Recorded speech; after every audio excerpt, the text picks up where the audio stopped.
ਸੱਜਣੋ ਤੇ ਮਿੱਤਰੋ, ਤੁਹਾਡਾ ਵੀਰ ਫਕੀਰ ਅਫਤਾਬ ਭੱਟੀ ਇਸਲਾਮਾਬਾਦ ਨਿਊਜ਼ ਦੇ ਪਲੇਟਫਾਰਮ ਤੋਂ ਹਾਜ਼ਰ ਹੈ।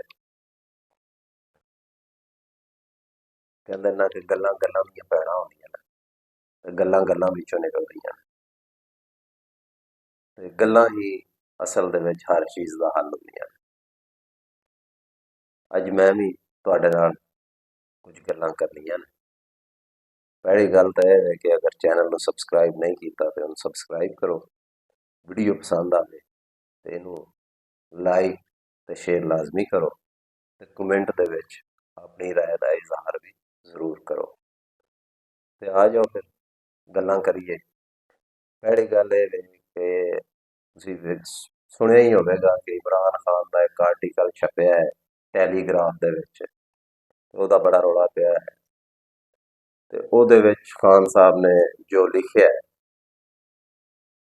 ਮੈਂ ਤਾਂ ਪਹਿਲੀ ਵਾਰੀ ਵੇਖਿਆ ਹੈ ਕਿ ਕੋਈ ਸਜ਼ਾ ਯਾਫਤਾ ਬੰਦਾ ਜਿਹੜਾ ਹੈ ਉਹ ਕਿਸੇ ਇੰਟਰਨੈਸ਼ਨਲ ਜਰੀਦੇ ਦੇ ਵਿੱਚ ਜਾਂ ਅਖਬਾਰ ਦੇ ਵਿੱਚ ਛਪਿਆ ਹੋਵੇ।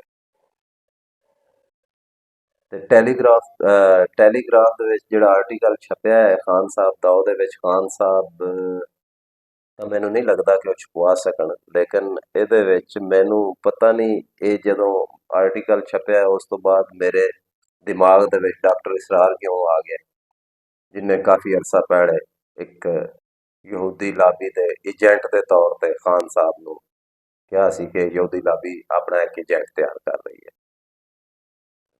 ਤੇ ਮੈਨੂੰ ਤਾਂ ਇੰਝ ਹੀ ਲੱਗਦਾ ਹੈ ਕਿ ਜਿਵੇਂ ਇਮਰਾਨ ਖਾਨ ਦੇ ਸਾਬਕਾ ਸਸੁਰਾਲ ਜਿਹੜੇ ਨੇ, ਗੋਲਡ ਸਮਿਥ ਫੈਮਿਲੀ ਜਿਹੜੀ ਹੈ ਉਹ ਮੁਤਹਰਕ ਹੋਈ ਹੈ ਤੇ ਉਹਨੇ ਹੀ ਇਹ ਖਤ ਜਿਹੜਾ ਹੈ ਨਾ ਉਹ ਉੱਥੇ ਪ੍ਰਿੰਟ ਕਰਵਾਇਆ ਟੈਲੀਗ੍ਰਾਫ ਦੇ ਵਿੱਚ। ਤੇ ਖਤ ਦੇ ਵਿੱਚ ਖਾਨ ਸਾਹਿਬ ਨੇ ਸਿੱਧਾ ਆਰਮੀ ਚੀਫ ਆਸਮ ਮੁਨੀਰ ਨੂੰ ਟਾਰਗੇਟ ਕੀਤਾ ਹੈ ਕਿ ਉਹ ਮੈਨੂੰ ਕਤਲ ਕਰਵਾ ਦੇਗਾ ਔਰ ਉਹ ਮੈਨੂੰ ਕਤਲ ਕਰਵਾ ਰਹੇ ਨੇ ਔਰ ਮੇਰੇ ਕਤਲ ਦਾ ਮਨਸੂਬਾ ਬਣ ਰਿਹਾ ਹੈ। ਇਹ ਗੱਲ ਕੋਈ ਖਾਨ ਨੇ 1000 ਕਰੋੜ ਵਾਰੀ ਆਖੀ ਹੈ ਕਿ ਮੇਰੇ ਕਤਲ ਦਾ ਮਨਸੂਬਾ ਬਣਾ ਰਹੇ ਨੇ ਔਰ ਮੇਰੇ ਮਾਰਨ ਆਰਮੀ ਚੀਫ ਜਿਹੜਾ ਹੈ ਆਸਮ ਮੁਨੀਰ ਹੈ ਉਹ ਮਾਰਨਾ ਚਾਹ ਰਿਹਾ ਹੈ।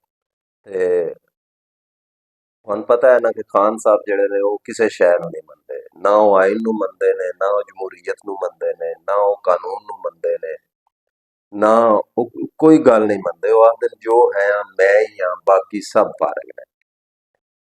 ਤੇ ਮੈਂ ਜਿਹੜੀ ਹੁੰਦੀ ਹੈ ਨਾ ਇਹ ਬੰਦੇ ਨੂੰ ਕਿਸੇ ਖਾਤੇ ਦਾ ਨਹੀਂ ਛੱਡਦੀ, ਇਹਦਾ ਕੱਖ ਕੰਡਾ ਨਹੀਂ ਛੱਡਦੀ। ਮੈਂ ਬੜੀ ਡਾਢੀ ਹੁੰਦੀ ਹੈ ਤੇ ਬੰਦੇ ਨੂੰ ਹਮੇਸ਼ਾ ਮੈਂ ਦੇ ਵਿੱਚੋਂ ਨਿਕਲ ਕੇ ਸੋਚਣਾ ਚਾਹੀਦਾ ਹੈ। ਅਜੀਬ ਪਿੱਟ ਸਿਆਪਾ ਪਾਇਆ ਹੈ ਇਮਰਾਨ ਖਾਨ ਨੇ ਕਿ ਮੈਂ ਹੀ ਹਾਂ।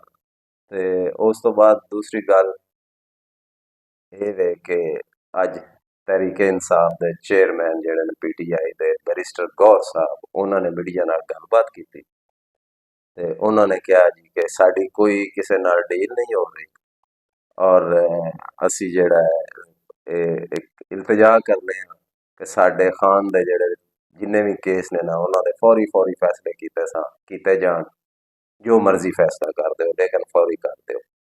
ਇੱਕ ਤਹਿਰੀਕ ਇਨਸਾਫ ਨੇ ਅੱਜ ਵਾਈਟ ਪੇਪਰ ਵੀ ਜਾਰੀ ਕੀਤਾ ਹੈ, ਉਹਦੇ ਵਿੱਚ ਵੀ ਉਹਨਾਂ ਨੇ ਉਹ ਇਲੈਕਸ਼ਨ ਦੇ ਹਵਾਲੇ ਨਾਲ ਹੀ ਕਿ ਰਿਗ ਇਲੈਕਸ਼ਨ ਔਰ 45 ਔਰ 47 ਦੀ ਹਕੂਮਤ ਔਰ ਇਹ ਔਰ ਉਹ ਤੇ ਮਜ਼ੇ ਦੀ ਗੱਲ ਇਹ ਹੈ ਕਿ ਇਲੈਕਸ਼ਨ ਨੂੰ ਹੋਏ ਤਕਰੀਬਨ 80-85 ਦਿਨ ਹੋ ਗਏ ਨੇ ਤੇ ਅੱਜ ਇਹਨਾਂ ਨੇ ਵਾਈਟ ਪੇਪਰ ਜਿਹੜਾ ਉਹ ਜਾਰੀ ਕੀਤਾ ਹੈ। ਸਦਕੇ ਜਾਵਾਂ ਮੈਂ ਇਹਨਾਂ ਦੀ ਐਫੀਸ਼ੀਐਂਸੀ ਤੋਂ।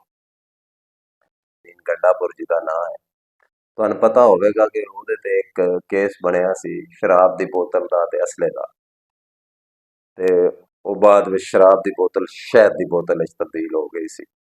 ਤੇ ਅੱਜ ਉਹਦੀ hearing C district and session ਜੱਜ ਕੋਰਟ, ਡਿਸਟ੍ਰਿਕਟ ਐਂਡ ਸੈਸ਼ਨ ਜੱਜ ਕੋਰਟ ਜਿਹੜਾ ਹੈ ਉਹਦੇ ਵਿੱਚ ਇਸਲਾਮਾਬਾਦ ਵਿੱਚ। ਤੇ ਉਹਦੇ ਵਿੱਚ ਅੱਜ ਉਹ ਸ਼ਰਾਬ ਦੀ ਬੋਤਲ ਪੇਸ਼ ਕੀਤੀ ਗਈ ਹੈ ਉਸ ਅਦਾਲਤ ਦੇ ਵਿੱਚ ਜਿਹੜੀ ਕਿ ਉਸ ਵਕਤ ਸ਼ਹਿਦ ਦੀ ਬੋਤਲ ਬਣ ਗਈ ਸੀ ਤੇ ਅੱਜ ਉਹ ਜਿਹੜੀ ਹੈ ਉਹ ਸ਼ਰਾਬ ਦੀ ਬੋਤਲ ਬਣ ਕੇ ਸੈਸ਼ਨ ਜੱਜ ਦੇ ਅਦਾਲਤ ਦੇ ਵਿੱਚ ਬਤੌਰੇ ਸਬੂਤ ਪੇਸ਼ ਕਰ ਦਿੱਤੀ ਗਈ। ਕੁਝ ਇਹ ਗੱਲਾਂ ਸਨ ਤੇ ਇੱਕ ਗੱਲ ਹੋਰ ਹੈ ਜਿਹੜੀ ਆਖਰੀ ਗੱਲ ਹੈ ਉਹ ਇਹ ਹੈ ਕਿ ਆਪਣਾ ਕੀ ਨਾਂ ਲਈਦਾ ਹੈ ਇਹਦਾ, ਮਹਿਮੂਦ ਖਾਨ ਅਚਕਜ਼ਈ ਜਿਹੜਾ ਹੈ ਉਹਨੇ ਵੀ ਮੀਡੀਆ ਨਾਲ ਗੱਲ ਕੀਤੀ ਹੈ ਤੇ ਉਹਨੇ ਕਿਹਾ ਜੀ ਕਿ ਅਸੀਂ ਜਿਹੜੀ ਤਹਿਰੀਕ ਚਲਾ ਰਹੇ ਹਾਂ ਨਾ, ਸਾਡੀ ਤਾਰੀਖ ਦਾ ਮਕਸਦ ਇਹ ਹੈ ਕਿ ਆਇਨ ਨੂੰ ਆਵਾਮ ਦਾ ਸਰਚਸ਼ਮਾ ਬਣਾਇਆ ਜਾਏ।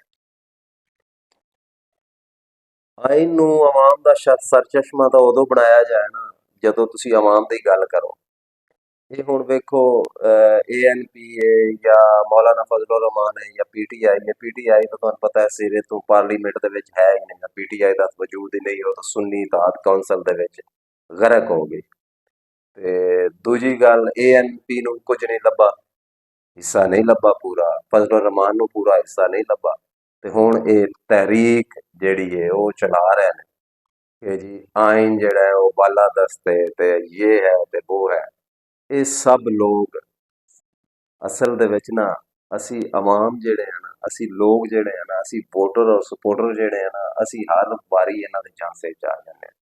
ਹਾਲਾਂਕਿ ਜਿੰਨੀਆਂ ਵੀ ਸਿਆਸੀ ਜਮਾਤਾਂ ਨੇ ਇਸ ਟਾਈਮ ਇੱਥੇ ਮੌਜੂਦ, ਕੋਈ ਵੀ ਸਿਆਸੀ ਜਮਾਤ ਅਵਾਮੀ ਗੱਲ ਨਹੀਂ ਕਰਦੀ, ਪਬਲਿਕ ਦੀ ਗੱਲ ਨਹੀਂ ਕਰਦੀ, ਸਾਡੇ ਰਾਈਟਸ ਦੀ ਗੱਲ ਨਹੀਂ ਕਰਦੀ।